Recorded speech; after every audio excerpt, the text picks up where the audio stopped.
Hola, nuevamente bienvenidos a Teología Pública. Mi nombre es Benjamín Jiménez, estoy con mi amigo Raimundo Guerra y hoy, como ya se dieron cuenta, tenemos también a nuestro hermano Nathan Sutherland, que si han estado viendo este canal de Teología Pública, estoy seguro que han visto que él también publica cosas desde Puerto Escondido, Oaxaca, pero nos da gusto por fin tenerlo aquí con nosotros en este podcast. Entonces, Natán, ¿por qué no nos dices brevemente un poquito sobre ti, sobre tu ministerio, para que los que no te han conocido te puedan conocer?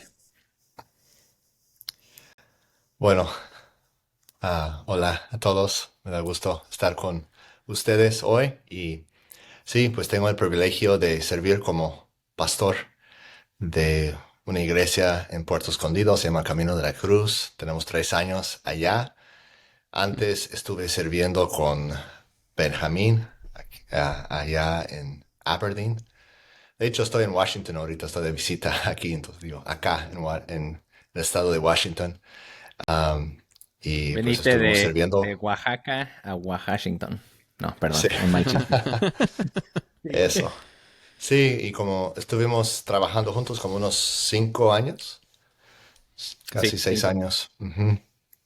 Entonces, sí, bueno, estoy casado por ya 18 años con Julissa, tenemos 7 hijos y pues estamos agradecidos por la oportunidad, el privilegio de servir a Jesucristo, avanzar su reino sobre la tierra.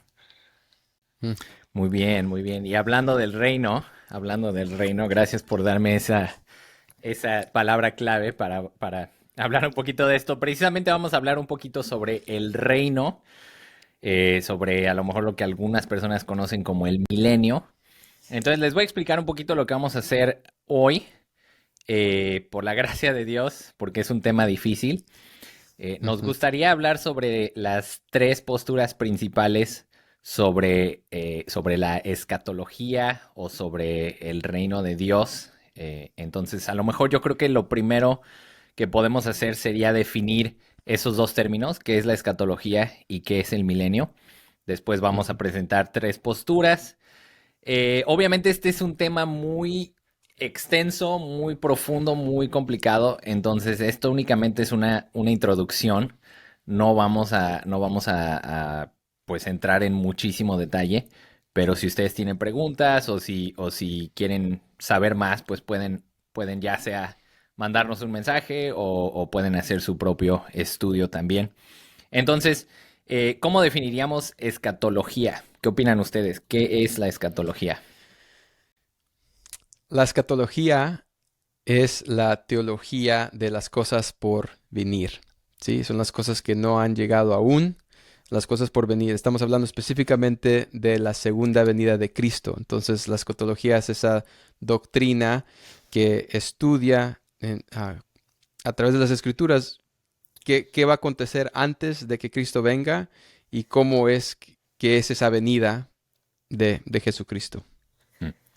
Sí, yo a lo Y mejor nada podría, más agregaría. O tú, Nathan, dale.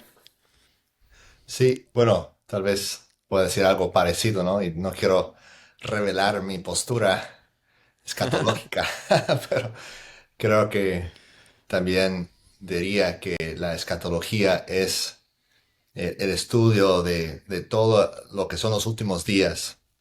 Y como lo tengo entendido, los últimos días iniciaron con la primera venida de Jesucristo y extienden durante toda esta época en la cual estamos viviendo. Entonces, como Pedro dijo en Hechos capítulo 2, hablando, citando el profeta Joel, que en los últimos días Dios iba a derramar su espíritu sobre sus hijos e hijas, que esto está pasando ahora. Entonces, en un sentido, también lo agregaría eso también, que es todo desde la resurrección, desde la ascensión de Jesucristo a la diestra de su Ujú. Padre y cuando Él derramó su Espíritu Santo a la iglesia. Sí, sí, eso era más o menos lo que quería agregar, que es el estudio de las últimas cosas y algunos hermanos se han referido a esto como una escatología inaugurada, es decir, es una escatología que ya comenzó. Entonces, sí estudiamos cosas también a futuro, ¿verdad? Si reconocemos que si estamos estudiando las últimas cosas, tenemos que reconocer que hay cosas todavía a futuro. Si no reconoces que hay cosas a futuro, entonces creo que ya entraste en una herejía, porque sí debe de haber cosas a futuro, pero también es bueno reconocer que en la escatología hay cosas que ya han sucedido, entonces estamos estudiando las últimas cosas. Ahora, ¿cómo definiríamos el milenio? Y antes de que me digan, es importante definir un poquito el milenio, porque obviamente el nombre de las tres posturas principales lleva milenio dentro de ellas, ¿verdad? O sea, estamos hablando de la postura amilenialista, premilenialista y postmilenialista. Entonces creo que es importante hablar sobre, bueno, ¿qué es el milenio? ¿A qué se refiere el milenio? Entonces, ¿qué dicen ustedes? ¿Qué es el milenio? Bueno, milenio literalmente quiere decir 1000 años, ¿sí? Entonces tiene que ver algo con estos 1000 años que se mencionan específicamente en Apocalipsis capítulo 20. ¿Sí? Hay un reinado de 1000 años. Entonces, el milenio, estamos hablando de 1000 años, pero estamos hablando de un evento específico.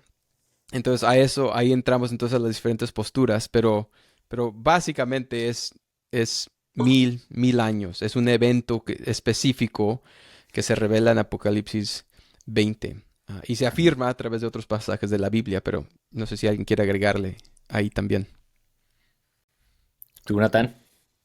Bueno, gran parte del debate sería la cuestión de si son 1000 años literales o no, y Ujú.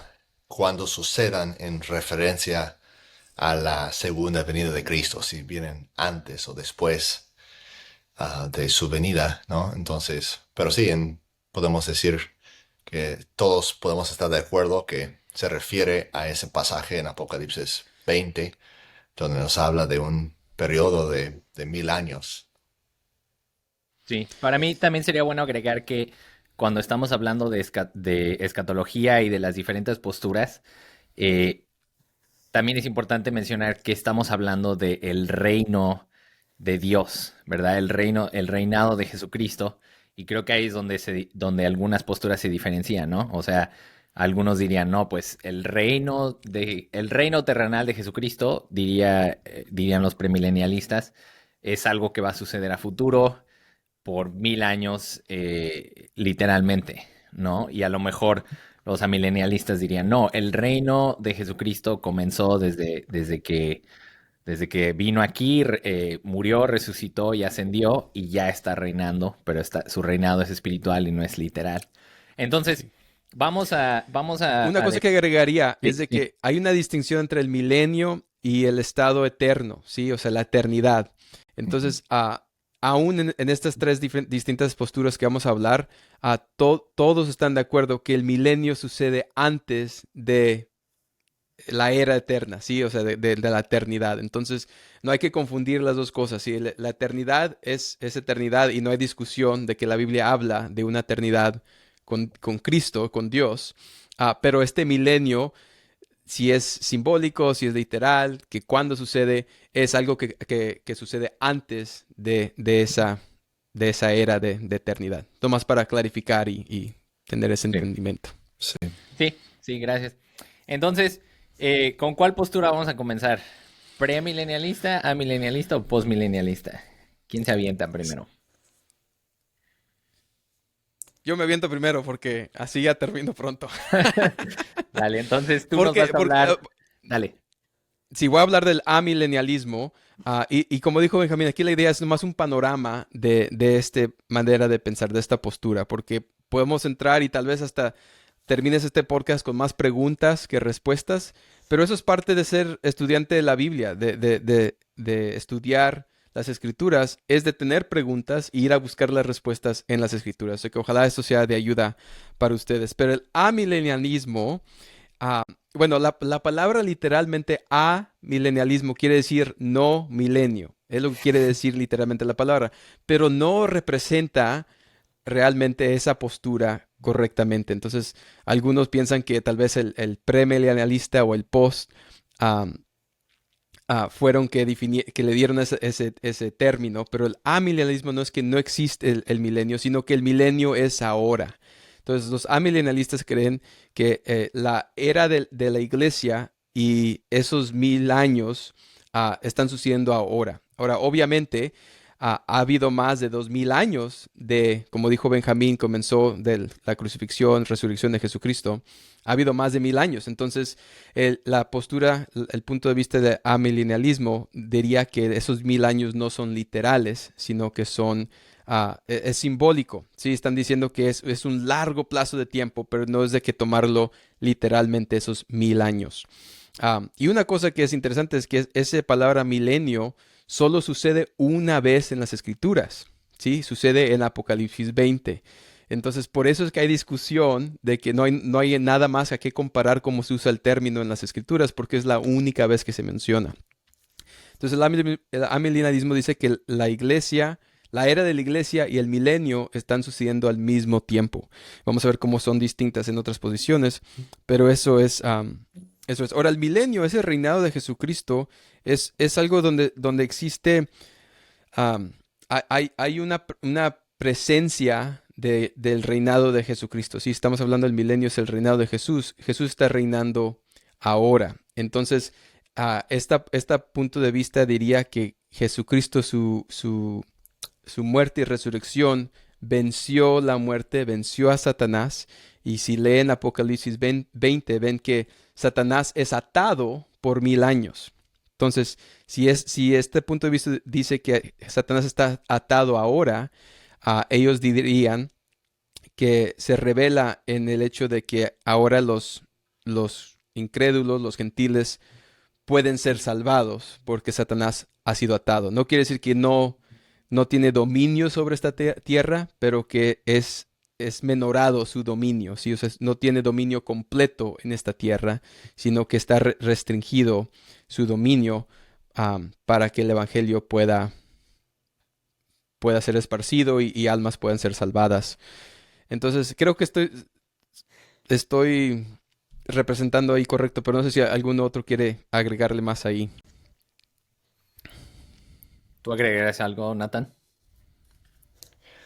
Pues creo que, bueno, podríamos entrar en muchos los detalles, pero Mateo 12, donde habla sobre el hombre fuerte que es atado, sería un pasaje clave también para colaborar con la interpretación de Apocalipsis 20, el concepto de que el diablo es un ser espiritual, porque la objeción más común contra los amilenialistas, creo, es, bueno, no parece, viendo el mundo aquí, no parece que Satanás está atado, ¿no?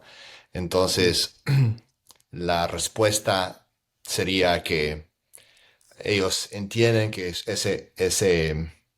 esa restricción es algo espiritual que ha limitado su poder para engañar a las naciones, y por eso desde Pentecostés el evangelio se ha diseminado por todo el mundo, porque Satanás ya no tenía ese dominio, ya no tenía esa autoridad para mantener las naciones en tinieblas. Sí. Sí, y una cosa, dale, Benjamín. Bueno, creo que también agregaría la Mateo 13, la parábola de la, este, ¿cómo se dice? Harvest, la parábola de La de cosecha. la cosecha, Cosecha. donde el trigo y las hierbas Mm, malas crecen juntas, crecen al mismo Cizaña. tiempo, y a la cizaña, y no es sino hasta la hora de la cosecha, que en Apocalipsis vemos que es el regreso de Jesucristo, que ya son separadas. Entonces, creo que a lo mejor los amilenialistas dirían que eh, el reino de Dios es algo que ya está sucediendo, pero que es algo que no es tan visible, o sea, no es algo que pueda ser físicamente visible, sino que el reino de Dios está creciendo básicamente junto con el reino de las tinieblas, por así decirlo, y ya hasta la hora de la cosecha va a ser cuando va a ser visible ese reino y esa distinción. ujú, ujú. Sí. Y yo creo que una cosa que yo admiro de aquellos que tienen esta postura es el énfasis que tiene la iglesia am, en el propósito de obedecer la gran comisión, ¿sí? Si dicen que este es el milenio, que la era de la iglesia y el milenio del reinado de Jesucristo, o sea, quiere decir que las almas, es posible que las almas sean salvas porque Cristo está reinando ahora. Entonces, como que te empuja, am, te motiva a evangelizar, a cumplir la gran comisión, am, porque Cristo está reinando ahora, tiene un reino Sí. espiritual y Satanás tiene, no tiene el dominio am, que, o sea, está restringido su dominio en esta tierra, Sí. am, porque Cristo está reinando ahora. Entonces es una motivación y una confianza que uno tiene, un coraje que uno obtiene Ujú. al evangelizar. Sí, otra cosa que me gusta de esta postura es que ofrece ánimo y consuelo a la iglesia, porque por ejemplo ahorita vemos el mundo, ¿no? Que no parece ir en una buena dirección. Mm, Y a lo mejor siento que los amilenialistas verían eso en Apocalipsis, ¿no? Donde todas las cosas están mal, las iglesias de Asia Menor están siendo perseguidas y el Apocalipsis es básicamente una ventana en el cielo es abierta para que Juan pueda ver y mostrarle a la iglesia cómo, aunque las cosas se ven muy mal en la tierra, Dios está reinando en el cielo. Entonces hay ánimo, hay consuelo y eh, explica como esa posible dicotomía o contradicción entre por qué hay mal y sufrimiento y pecado en la tierra si Dios está ujú. reinando. Entonces, eso para mí me gusta y me llama la atención del amilenialismo. Tal Muchos vez. se sienten atraídos también al milenialismo porque tiene un esquema muy sencillo, Mm, especialmente uno que tal vez ha estado en el campamento de dispensacionalismo, de esa forma de premilenialismo, que tiene muchas, muchos detalles un poco más complejos, que el amilenialismo parece muy sencillo en comparación. sí, cierto. Sí. Sí, Sí, sí, pues vamos a hablar dale. sobre el postmilenialismo y yo voy a hablar sobre este. Ustedes agréguenle si sienten que me faltó algo. Pero básicamente el postmilenialismo es una postura que sostiene que el reino de Dios ya comenzó, o sea, es parecido al milenialismo en el que dice que el reino de Dios ya comenzó, pero el postmilenialismo, por lo menos postmilenialismo histórico, enseña que sí va a haber un reinado literal, a lo mejor no necesariamente 1000 años, a lo mejor un periodo extendido o sí 1000 años literales, pero que en el futuro va a haber un reinado literal aquí en la tierra donde al final de ese reinado Jesucristo va a regresar y a lo mejor siento yo que eso es lo que distinguiría, una de las cosas que distingue al premilenialismo del postmilenialismo, que los dos toman muy en serio y literalmente ese pasaje de Apocalipsis 20 de que Jesucristo va a reinar literalmente, pero los postmilenialistas ponen el regreso de Jesucristo después de ese reinado, después de esa edad de oro, como algunos lo han llamado, y los premilenialistas lo ponen antes de.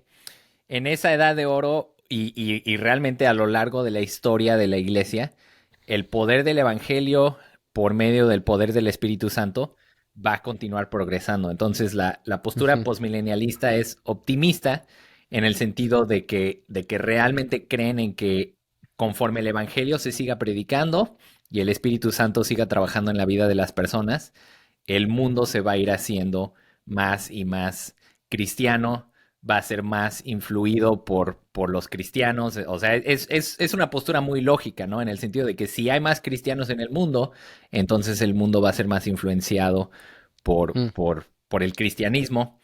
Algunas de las acusaciones que han recibido es que a lo mejor son como universalistas, de que están diciendo que al final todos se van a salvar, pero eso siento que es una acusación que está basada en una caricatura y no tanto en la postura postmilenialista correcta.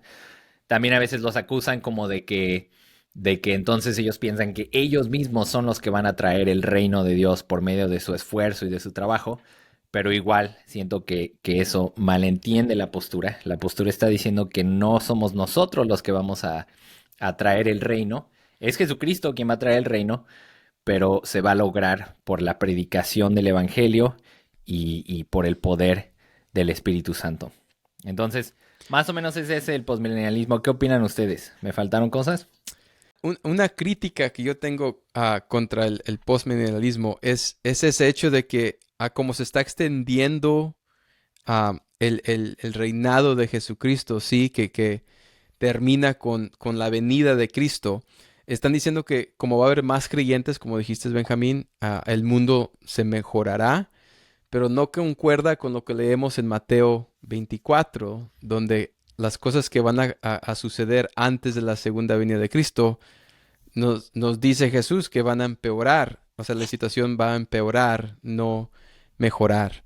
Am, no sé si alguien tiene unos pensamientos sobre eso. ¿Tú, Nathan? Sí, pues la respuesta postmilenialista a esa objeción sería de que básicamente se interpreta a Mateo 24 como refiriéndose exclusivamente, o por lo menos principalmente, a la destrucción de Jerusalén en el año 70 después de Cristo. Mm, Y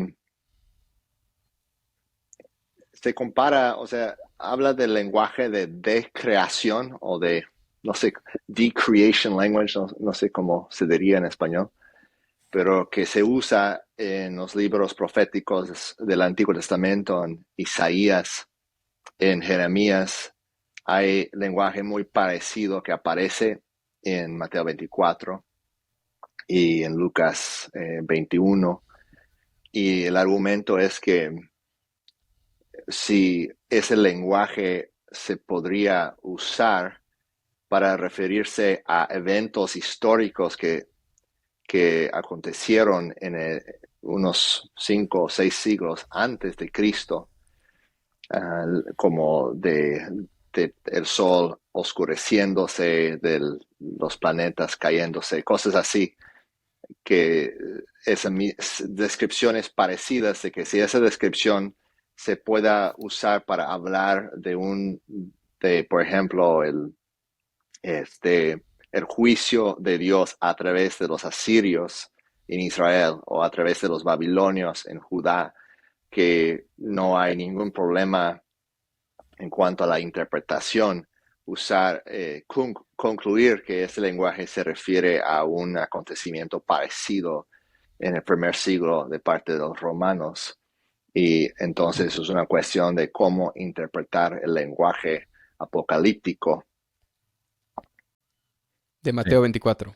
Ujú. Ujú, Y Sí. también yo exacto. siento que algunos posmilenialistas, si no es que la mayoría no, y aquí corríjanme, no sé, pero sí, o sea, a pesar de que dicen que va a haber una edad de oro y después va a venir Jesucristo, muchos sí están de acuerdo en que al final de esa edad de oro sí va a haber una rebelión final de Satanás donde va a haber, Sí, o sea, donde las cosas van a ir mejorando, mejorando, mejorando y va a haber una edad de oro y de repente todo no todo, pues, pero una rebelión y ahora sí Jesucristo regresa a destruir esa rebelión ya de una vez por todas.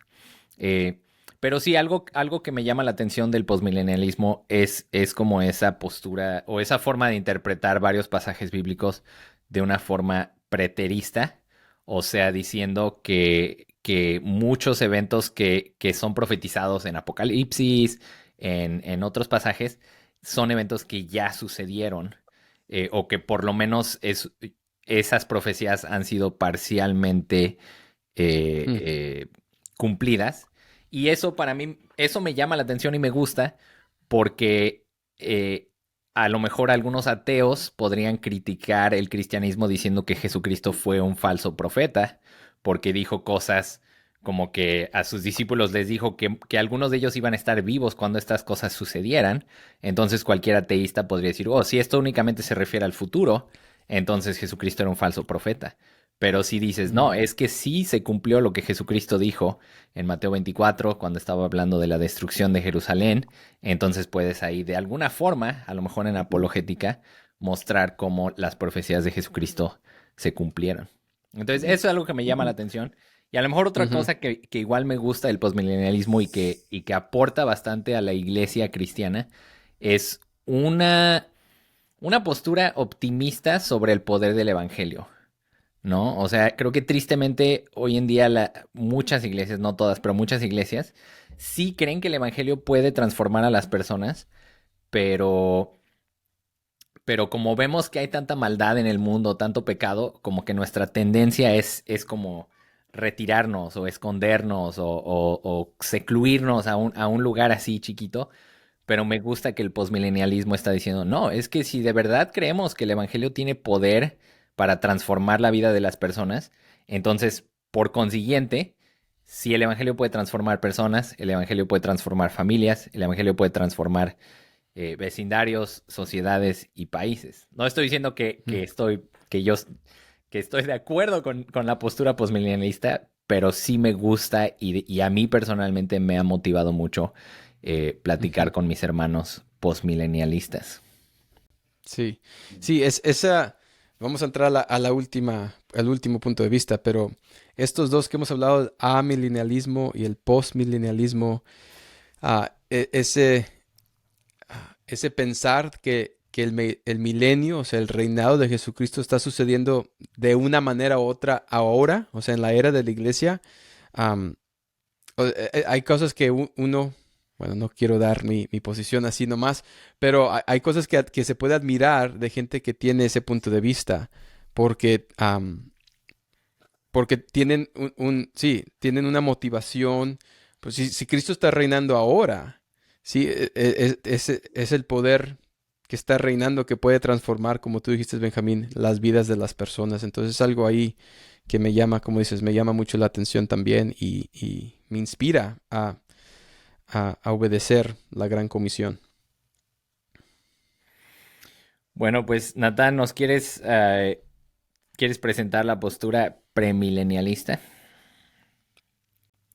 Sí, ahora intentaremos.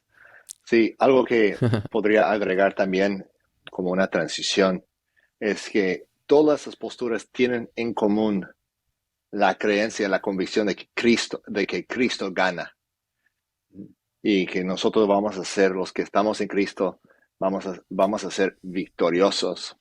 Y creo que lo que distingue la perspectiva postmilenial de las otras posturas es que se cree que esa victoria se sucede o se sucederá dentro de la historia, no solamente al final de la historia, después de la conclusión. Entonces, eso es una distinción, creo que muy, muy claro, que las otras posturas, tanto el amilenialismo como el premilenialismo, tienen en común que Cristo sí gana y todos celebramos eso, pero es más común ver que al final, debido a pasajes como Mateo 24 y la interpretación más común de Apocalipsis también, que va a haber muchos eventos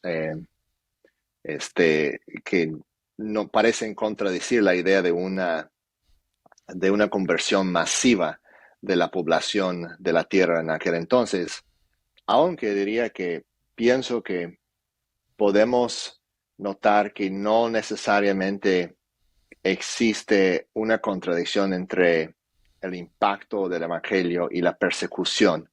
Y creo que muchos, la mayoría de los que yo conozco de postmilenialistas, creen que la persecución va a existir hasta el final. Sí va a haber un crecimiento masivo, pero siempre va a haber algunos que se oponen, algunos que están en contra y trayendo persecución. Y también, como dices, Benjamín, en la existencia del anticristo como una persona, como Mm, una figura real, no solamente un concepto, no solamente como la Iglesia Católica Romana o algo así, sino realmente una persona que aparece. No todos están de acuerdo en ese punto, pero varios postmilenialistas tomarían esa postura. Entonces, ese sería un punto en común entre las tres posturas, por lo menos según varios que tienen esa postura de que sí va a haber un tiempo en que Satanás va a ser desatado y que también va a haber un anticristo que va a buscar engañar a la población de la Ujú. tierra. Pero bueno, llegando al premilenialismo, el premilenialismo básicamente enseña que Cristo viene antes, el milenio, ¿no? Y hay una versión histórica que es conocido como premilenialismo histórico. ¿Cuántas veces tengo que decir esa palabra? Y luego hay la versión de los dispensacionalistas, ¿no? Y Ujú. que es tal vez más común, especialmente en Estados Unidos y en lugares donde misioneros de Estados Unidos han llegado. Um, y esa postura tiene algunos detalles distintos. Por ejemplo, cree en un arrebatamiento antes de la tribulación o a veces en medio de la tribulación de 7 años, mientras que los premilenialistas históricas ven que el arrebatamiento o el rapto sucede después de la tribulación y no hay, en un sentido, en el esquema de Darby o de Scofield, de Ryrie, de otros dispensacionalistas, vamos a decir que en un sentido hay dos venidas de Cristo. Hay una venida en secreto, que es el arrebatamiento para la iglesia, y luego después viene en juicio 7 años después, y después de esa segunda venida o tercera venida, nadie lo llama así, pero en un sentido para verlo, después de esa venida en juicio, es el milenio, el inicio del milenio, cuando Cristo está literalmente reinando en el trono de David en Jerusalén por 1000 años, ¿no? Entonces, eso es el premilenialismo. Se enfoca mucho en la expectativa, en la expectación de que Cristo pueda regresar en cualquier momento, especialmente en su forma dispensacional. Y creo que eso es un punto positivo en el sentido de que hay una expectativa, una esperanza de que Cristo viene otra vez, viene a juzgar a sus enemigos, viene a rescatar a su pueblo, y, y pone mucha énfasis en ese aspecto de la escatología del regreso de Cristo. Y también creo que se enfoca mucho en la importancia de, de leer la Biblia, y tal vez eso es un punto de discusión, porque no estoy necesariamente, no soy dispensacionalista, pero se enfoca mucho en la interpretación literal, que tal vez puede llegar a un extremo de ignorar géneros diferentes y cosas así, pero también creo que el motivo y el sentimiento tras ese compromiso a la interpretación literal, o decir, vamos a ir con lo que parece como que cualquier persona común y corriente puede entender. Creo que sí es un buen instinto y concepto que es digno de seguir hasta cierto punto. Ujú. Ujú. ¿Algo que tú agregarías ahí, Raimundo?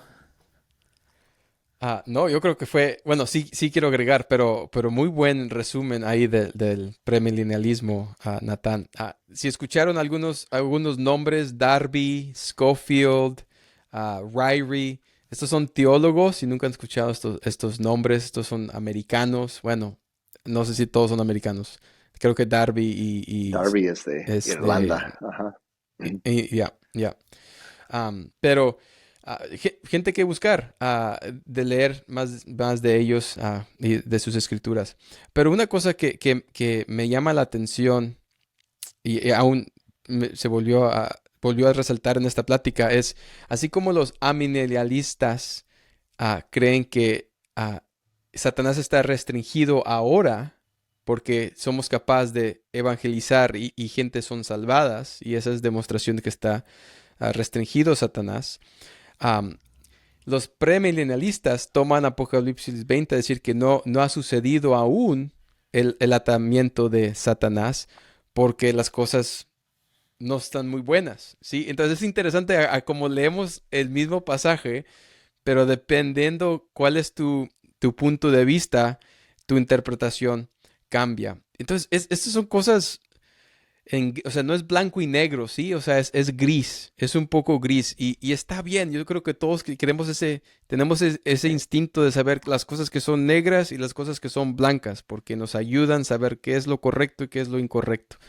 Pero en este caso, con cosas así, está bien vivir en el gris, ¿sí? No es tan claro. Y las cosas que sí son negras y blancas, las cosas que Nathan nos acaba de presentar, las cosas que tenemos de acuerdo entre estos diferentes puntos de vista, en esas cosas nos unimos, ¿sí? Entonces, pero es interesante, ¿no? Leer el mismo pasaje y tener ese punto de vista que informe el atamiento de Satanás. Es interesante. Ujú. Sí. Eh, yo creo que agregaría también que, o sea, me gustaría animar a los que nos están viendo y escuchando a que tomen esa postura, ¿no? Que tú estás dando, Ray, de decir, pues algunas cosas son misterios que a lo mejor no vamos a poder entender sino hasta que Jesucristo regrese eh, al final del milenio. No, hasta que Jesucristo regrese, no sabemos cuándo. Eh, pero eso no quiere decir que vamos a tomar una actitud ya sea floja o indiferente de decir, pues no voy a estudiar estas cosas porque no son tan importantes, porque creo que nosotros platicando antes de empezar a grabar estamos de acuerdo que todas estas cosas sí son muy importantes y el hecho de que no podamos entender muchas de ellas no quiere decir que no haya una interpretación correcta de lo que la palabra de Dios dice.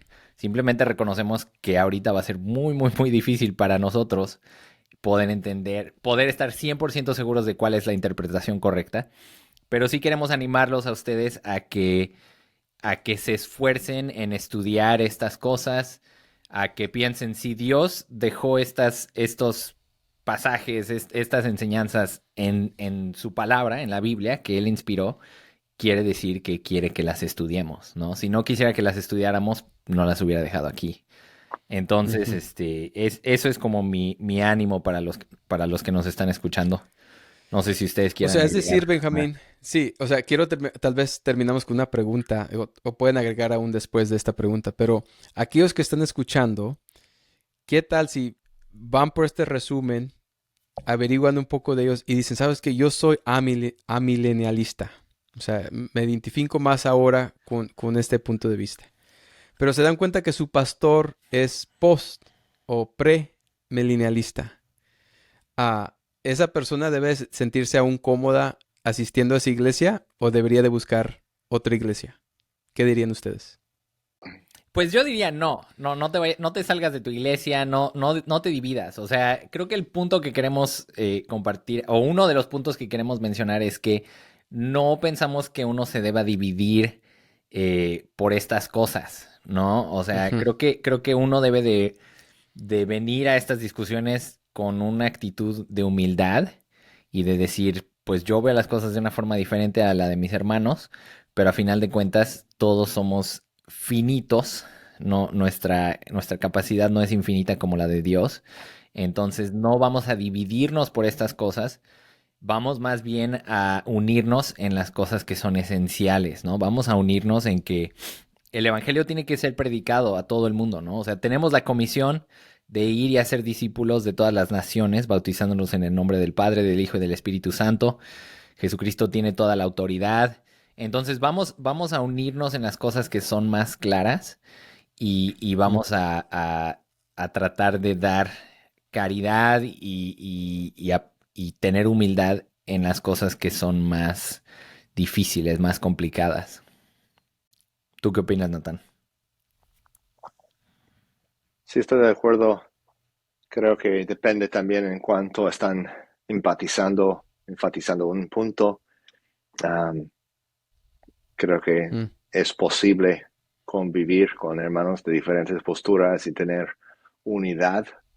Para mí personalmente sería difícil estar en un ambiente con una iglesia, con pastores que son muy pesimistas, que están diciendo que ya casi nadie se va a salvar, que este, el arrebatamiento va a suceder en cualquier día, así que solo Eh, Así como con una postura muy, muy pesimista sería difícil porque sentiría que sería como aplastando el espíritu de evangelismo y entonces, Mm, igual, en una iglesia de ahora, la mayoría de los postmilenialistas que conozco no son así, pero si estás en una iglesia donde están solo enfatizando la política todo el tiempo y están, pues y están siempre mm, discutiendo y este, produciendo videos donde están regañando a los políticos y a los de la ciudad y peleando con otras iglesias sobre esa postura, creo que esa sería una indicación de que no hay un espíritu cristiano en ese ambiente, ¿no? Entonces,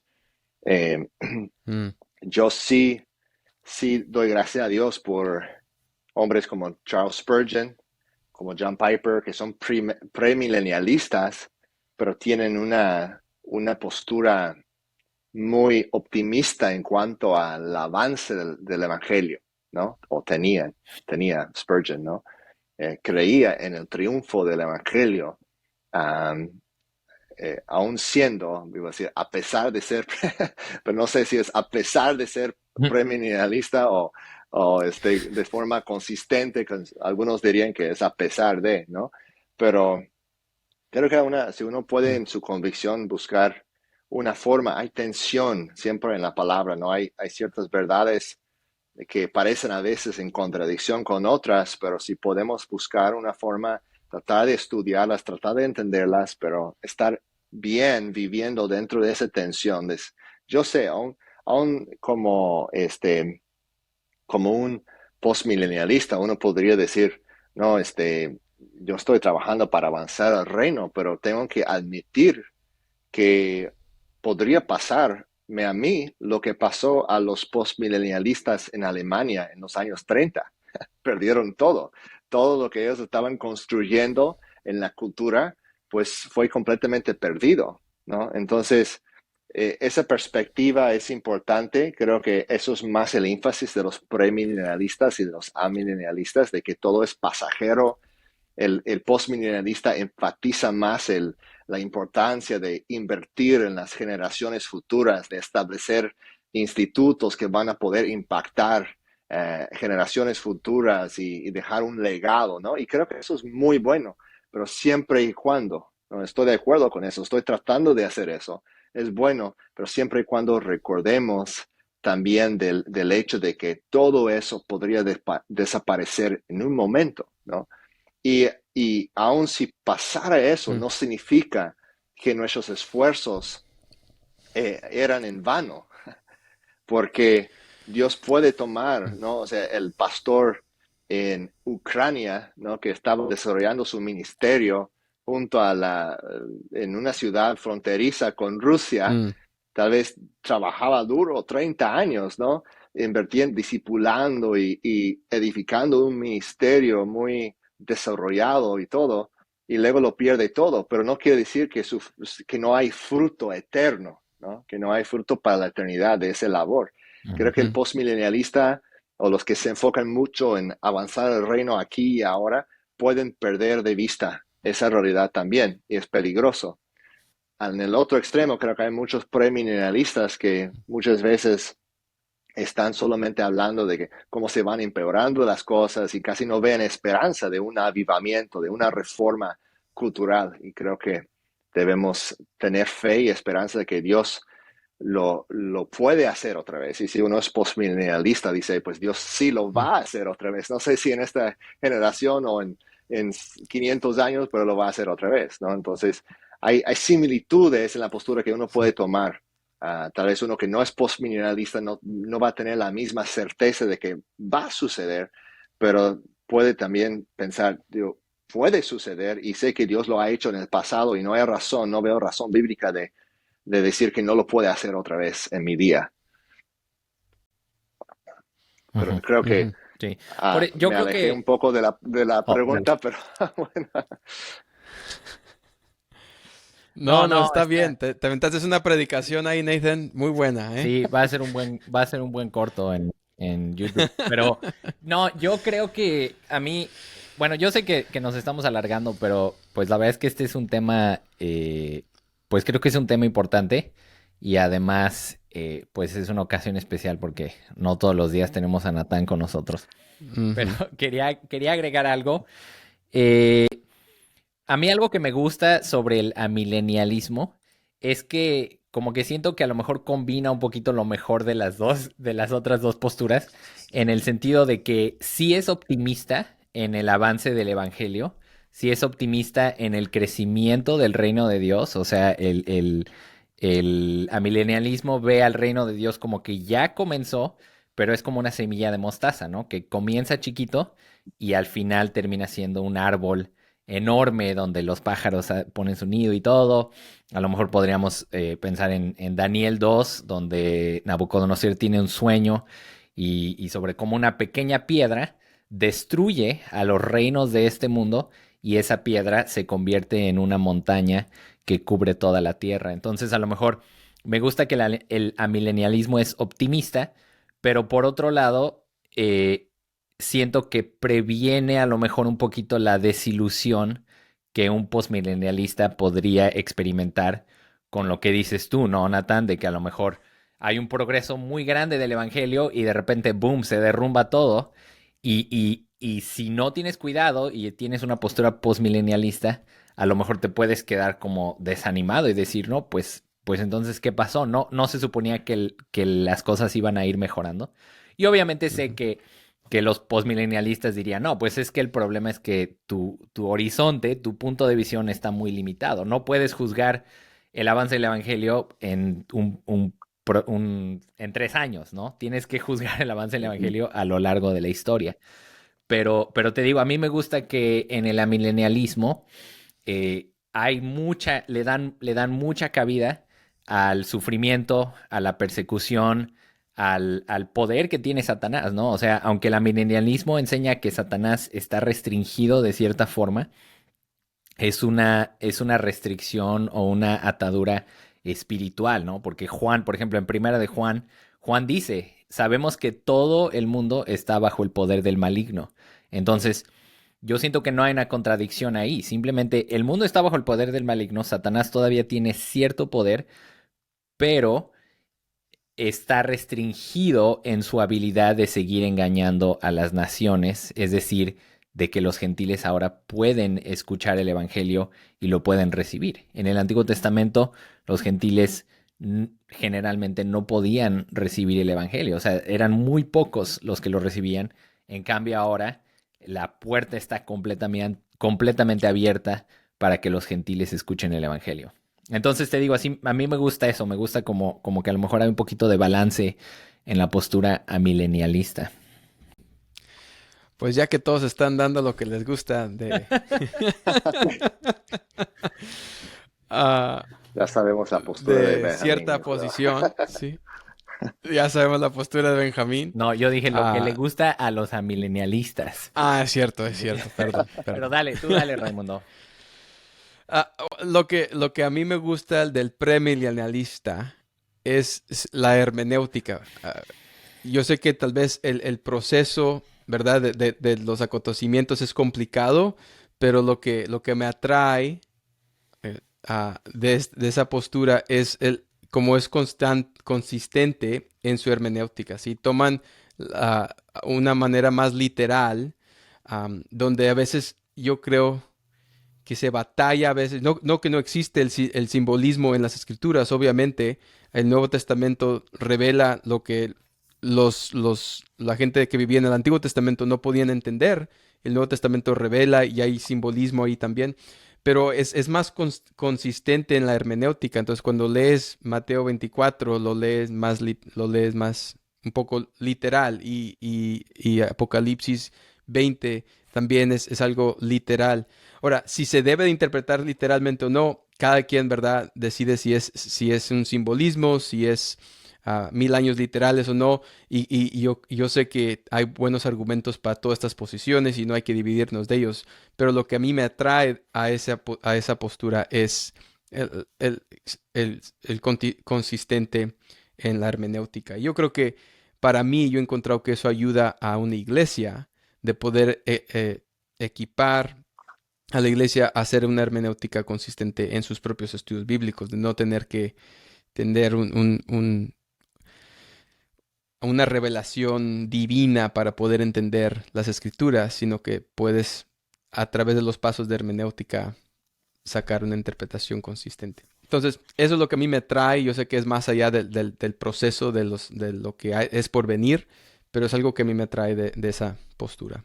Pero vale más cortarle aquí, Benjamín, porque si no vamos para largo. Podemos hacer otro Pues video sobre la interpretación de los pasajes claves, comparar Sí, para averiguar qué tan sí, sano realmente es la, la forma de interpretar de cada postura. ujú, yo creo, Sería de beneficio, yo creo. sí. sí. Si puedo agregar una cosa, porque tuvimos una pausa, entonces no estamos tan avanzados como dice el reloj. No, solo quería agregar una cosa que estuvimos hablando, ¿no? Sobre en los episodios pasados, cuando estábamos hablando sobre la predicación, hablamos sobre algo que se llama el género literario, ¿no?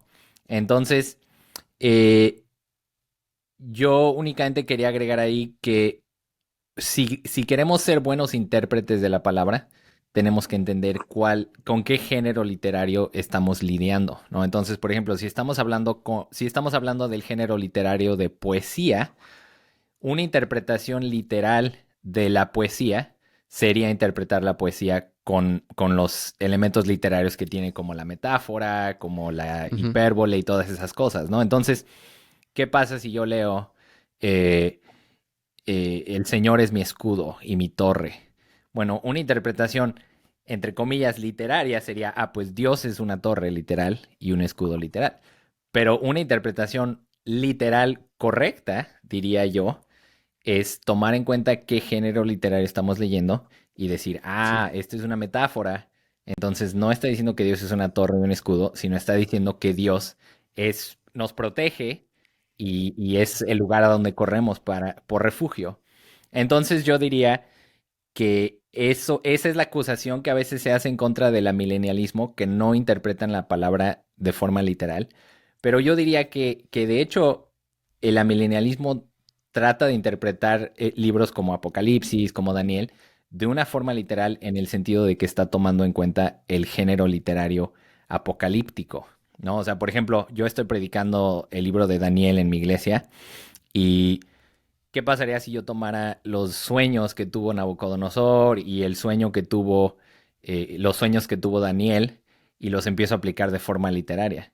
Pues siento yo que sería una forma errónea de interpretar esos sueños, ¿no? O sea, incluso la misma explicación que se da es que la estatua, cada metal representa reinos diferentes, o en el sueño que tiene Daniel, cada bestia representa un reino diferente. Entonces, eso es como lo único que yo diría, a lo mejor un poquito en defensa del amilenialismo, es que no es que no está interpretando los pasajes literalmente, más bien está tomando en cuenta el género literario de cada pasaje. Vamos a durar 1000 años en una conversación sobre los 1000 años. Se va a acabar el milenio si seguimos discutiendo sobre esto. Bueno, Sí. pues gracias por escucharnos, y sí, obviamente, como lo están viendo, es un tema complicado, es un tema muy vasto, muy profundo, y hay posturas diferentes, pero pues espero que por la gracia de Dios podemos ejemplificar, a lo mejor incluso cómo estar en desacuerdo de una forma que agrada a Dios. Y pues si les gusta este contenido, denle me gusta, comenten algo, compártanlo con sus amigos, y igual cualquier pregunta que tengan, cualquier comentario que quieran agregar, pueden hacerlo por aquí mismo por YouTube. Y Natán, muchísimas gracias por estar con Sí, nosotros. Nos A gustaría tenerte ustedes, más seguido, sí, pero sabemos un que placer, eres un hombre ocupado. sí. un Bueno, hasta placer. luego. Gracias a ustedes. Adiós. Hasta luego.